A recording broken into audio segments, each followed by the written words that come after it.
Assalamu alaikum, bonjour à tous, parlons bien, j'espère que vous allez bien. Que vous dire mes amis pour commencer cette vidéo si ce n'est que les choses bougent en ce moment. C'est vraiment bouillant. Je ne sais pas si vous suivez un peu l'actualité avec le conflit voisin, mais c'est vraiment chaud. Alors je vais faire gaffe avec les termes que j'emploierai car comme vous l'avez constaté, la dernière vidéo a pris une limite d'âge dans les premières heures, ce qui a radicalement fait chuter son élan. Et comme je vous le disais dans le premier commentaire, nous sommes sur leur plateforme, on utilise leurs outils, donc il ne faut pas s'étonner et tenter de passer entre les mailles du filet du mieux qu'on peut. C'est pourquoi j'en profite pour vous dire de penser à vous abonner au Substack. On va dire que c'est notre base arrière et je peux aussi vous dire que je vous prépare de belles choses. Des articles inédits, du podcast pur pour ceux qui aiment écouter et juste écouter. Donc rejoignez, vous avez le lien dans le premier commentaire. Donc mes amis, je ne vais même pas faire très long pour cette vidéo car ce ne sera pas vraiment nécessaire. Ce ne sera pas une analyse mais un survol rapide de ce qui se trame en ce moment de manière à ce que chacun soit sur ses gardes. Comme je vous le disais, nous vivons une période très trouble sur tous les plans. Mais parmi ces problèmes que vivent chacun d'entre nous, un d'entre eux se dessine de plus en plus, la guerre. On en parle depuis des mois, mais on n'en a jamais été aussi proche. Les sceptiques diront « Mais non, ils veulent juste nous faire peur !» Ok, c'est votre droit de le croire, mais je peux vous jurer que ceux qui vous disent ne pas avoir peur, qu'il ne se passera rien, seront les premiers qui se sauveront comme des lâches quand les premiers bruits de bottes se feront entendre. Vous tentez de vous rassurer par tous les moyens, mais vous causez du tort à vos voisins en leur plongeant la tête dans le seau de l'ignorance. Quand viendra l'heure de l'enrôlement, il faudra vous rappeler de ce que vous disiez. Toi qui m'écoutes, si demain une guerre éclate, personne ne viendra te secourir. Donc pense à toi avant tout et élabore un plan dès maintenant pour t'éloigner de l'épicentre. Voyez-vous, demain, le poudré doit s'adresser au peuple dans une allocution télévisée et il échappera à peu d'entre vous la symbolique concernant la date choisie par ces ravagés du cerveau pour cet événement, à savoir le 6 juin 2024. Et en décomposant, et sans grande surprise, on trouve une énième fois cette symbolique bien connue. Une symbolique qui en fera rire certains, mais qui fera surtout rire ceux qui de nos jours ne nous cachent absolument plus rien. Quand Macron nous disait que la bête de l'événement était là, il était loin d'extrapoler. Il fallait le prendre comme un top départ d'événements qui s'enchaîneraient et qui font que tout le monde constate depuis des années maintenant une accélération et accumulation d'événements plus déroutants les uns que les autres. Vous sous-estimez beaucoup la perversion de Macron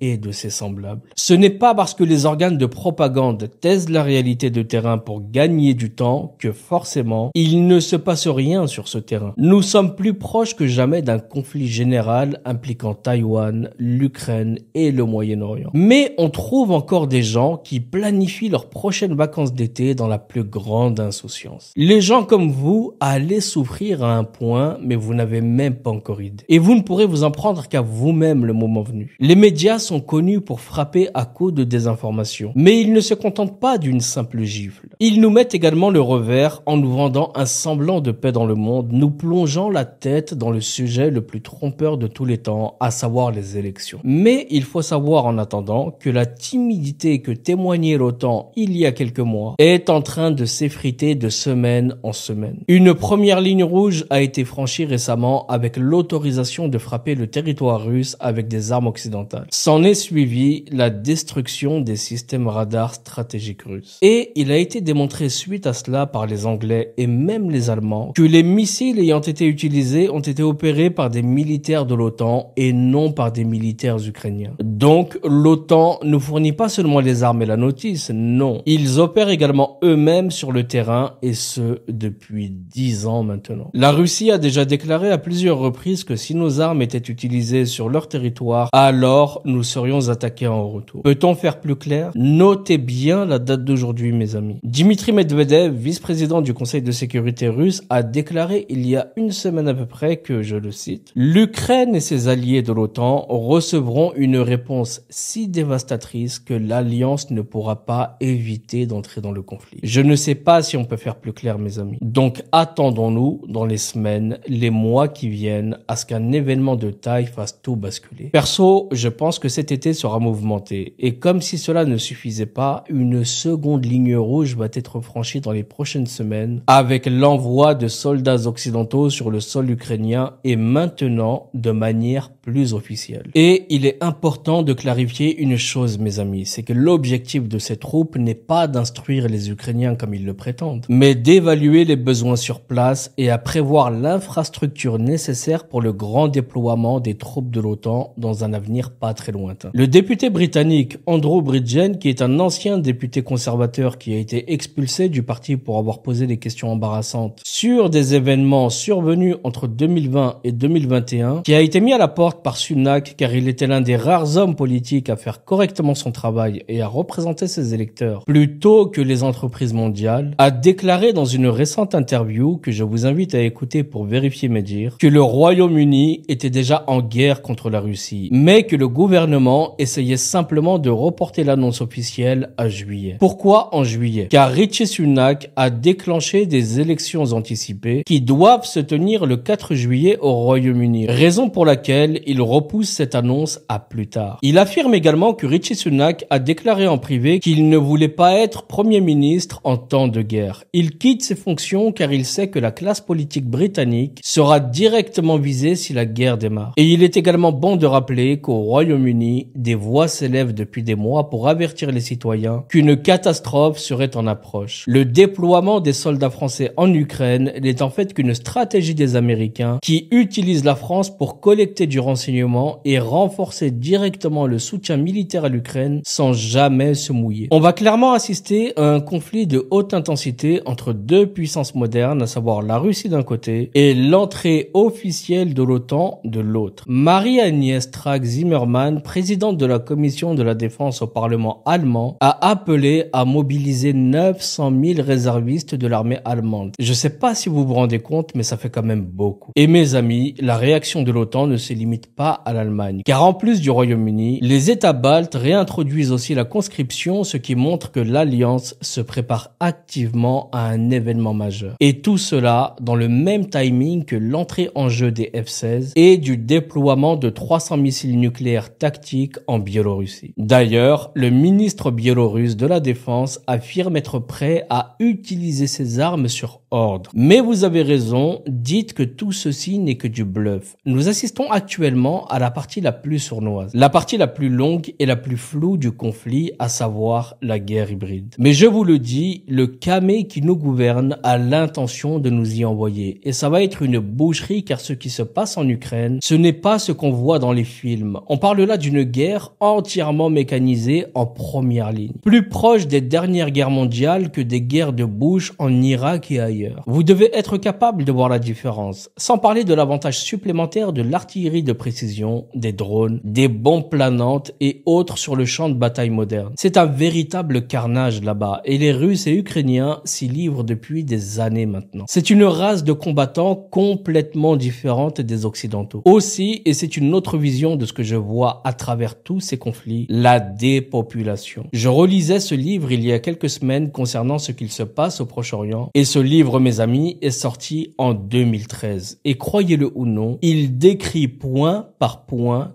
tout ce que nous vivons actuellement. Son auteur n'est pas un devin. Je vous l'ai dit à plusieurs reprises que je ne crois pas une seconde que quiconque puisse prédire quoi que ce soit. Il y a ceux qui ont les clés et les autres. Je vais vous lire un passage de ce livre et je vous laisse me dire ce que vous en pensez ensuite. Mais retenez bien que ce livre a été écrit en 2013. Je cite l'auteur. La Russie va regagner du terrain dans de nombreux pays d'Europe de l'Est, tels que la Pologne, les pays baltes, ainsi que les pays au nord de la Turquie. La lutte entre les États-Unis et la Russie atteindra son apogée vers 2020. Le monde entrera dans une crise démographique. La population mondiale atteindra environ 9 à 10 milliards d'individus au milieu du 21e siècle, puis diminuera de 5 à 6 milliards d'ici la fin du siècle. Les États-Unis feront de grands investissements en Turquie pour renforcer leur rôle stratégique au Moyen-Orient. La Turquie deviendra une nouvelle superpuissance. Israël signera des accords de paix avec de nombreux pays arabes qui respecteront et reconnaîtront la sécurité et la stabilité de la Turquie. Et j'en passe et j'en passe. Rappelez-vous de ce que je vous disais il y a quelques vidéos de ça. Nous vivons sur un grand échiquier, mes amis. Les annonces sont déjà là. Pendant qu'on vocifère sur les prochaines élections ou encore sur la Russie, eh bien, d'autres s'affairent en coulisses. C'est la raison pour laquelle je ne peux pas me permettre de réserver toute une vidéo à vous jouer le fin stratège que je ne suis pas. Imaginez un peu la folie de ces gens. Ils nous annoncent le plus calmement du monde qu'une pandérie est en cours de téléchargement. Juste ça. Et je ne serais même pas étonné que les prochains Jeux Olympiques endossent la pseudo-propagation de ce nouveau truc sous prétexte que ces Jeux vont brasser des populations venant des 4 coins du monde. Ouvrez les yeux, mes amis, réveillez-vous et arrêtez de croire que ça n'arrive qu'aux autres. Nous sommes les Palestiniens de demain. Tout le monde dit ne rien craindre jusqu'à ce que ça frappe à nos portes. Et là, croyez-moi, la musique n'est plus la même. Je m'aperçois que les gens ont un immense espoir pour l'avenir de la France. Malheureusement, aucun dirigeant ne peut éviter le naufrage d'un navire déjà en perdition. Que ce soit Asselineau ou n'importe qui d'autre sur lesquels vous rêvez. Les politiciens promettent monts et merveilles, surtout quand les gens sont vulnérables, avec un coût de la vie qui explose. L'injustice, l'insécurité, la santé qui se dégrade, les libertés qui s'amenuisent. Ils ne font qu'exploiter les colères, ce qui pousse les gens à croire à des promesses irréalistes. La société a toujours été faible et c'est ainsi depuis la nuit des temps. Faire confiance à une personne pour qu'elle prenne des décisions à votre place afin que vous puissiez vous asseoir et profiter de la vie est juste ridicule. Comment 90% pourraient-ils laisser 1% prendre le contrôle? Ceux pour qui vous voulez voter aux européennes sont ceux qui vous ont trahi il y a 1 an quand a été votée la loi de programmation militaire. Aujourd'hui, on voit des petites cahutes de militaires un peu partout qui viennent faire leur lavage de cerveau aux gamins pour les enrôler dans l'armée. Et je vous rappelle que le texte a été adopté en première lecture au Sénat, à 408 voix contre 87. Qu'est-ce que vous ne comprenez pas encore? La soi-disant opposition est juste complice dans cette grande pièce de théâtre. Tout est tenu, mes amis. Rappelez-vous du décryptage que j'avais fait sur le magazine The Economist. Je vous disais que Claudia Sheinbaum serait la prochaine présidente du Mexique. Et encore une fois, il n'y a aucune prédiction. Les politiques que vous voyez en façade ne sont pas de véritables dirigeants. Il faut être profondément naïf pour croire qu'un Macron ou qu'un Biden décide de quoi que ce soit. Les vrais démons qui tirent les ficelles en coulisses, ce sont eux qui décident. Et la candidate mexicaine qui est arrivée au pouvoir récemment en est la preuve après que le ménage ait été fait autour. Ce n'est pas un, mais plusieurs candidats qui ont été assassinés avant les élections au Mexique. Quand ils décident d'une action, ils vont jusqu'au bout, même si cela doit coûter des guerres et des millions de morts. Et vous allez voir que Macron aura sûrement un 3e mandat pour finir le job. Car en cas de conflit armé, on sait que le réflexe pavlovien des peuples est de soutenir aveuglément le chef d'État. Il n'y a pas de contre-pouvoir. Chacun ne fait que servir sa carrière. Les journalistes n'en parlons même pas. Nous ne sommes pas encore en dictature, mais croyez-moi, ils s'y entraînent avec enthousiasme. La loi de programmation militaire va mettre le dernier coup. Le poudré pourra réquisitionner toutes les personnes ou les biens nécessaires et il n'hésitera pas. Et attention, ce serait une mobilisation par décret, ce qui est encore plus problématique. Car si Macron décrète la mobilisation générale, il le fera donc par décret, ce qui veut dire sans demander son avis au Parlement. Pourtant, le Parlement vote les lois et contrôle l'action du gouvernement selon l'article 24 de la Constitution. Donc finalement, il ne faut même pas appeler ça une loi de programmation militaire, mais tout simplement la loi martiale. Et je ne vous parle même pas de l'annonce concernant la construction d'un hôpital à Marseille afin de préparer le pays en cas de guerre de haute intensité. Et ce n'est pas moi qui le dis. Pourquoi personne n'en parle? En bref, mes amis, l'histoire humaine, comme tout dans la nature, a un cycle de vie. Tout finit par s'achever, y compris notre civilisation. Vous savez, je m'amuse en ce moment à regarder des vidéos de personnes qui s'extasient de l'avancée des intelligences artificielles et des exploits qu'elles seront bientôt capables de réaliser grâce à la vision. Je ne sais pas si vous avez vu ce qui va être déployé bientôt, mais en gros, vous pourrez discuter avec une voix réaliste à souhait. Je vous laisse écouter, c'est en anglais certes, mais concentrez-vous uniquement sur la qualité de l'échange, surtout côté IA.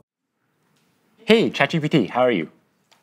I'm doing fantastic. Thanks for asking. How about you? How's your day going? I'm doing great. So I would like you to function as a translator. I have a friend here who only speaks Italian, and I only speak English. And every time you hear English, I want you to translate it to Italian. And if you hear Italian, I want you to translate it back to English. Is that good? Perfetto. Mark, io mi chiedo, se le balene potessero parlare, cosa ci direbbero? Mike, she wonders if whales could talk, what would they tell us? They might ask, how do we solve linear equations? Potrebbero chiederci come risolviamo le equazioni lineari. Sicuramente sì. Certainly, yes. Great, looks like it works.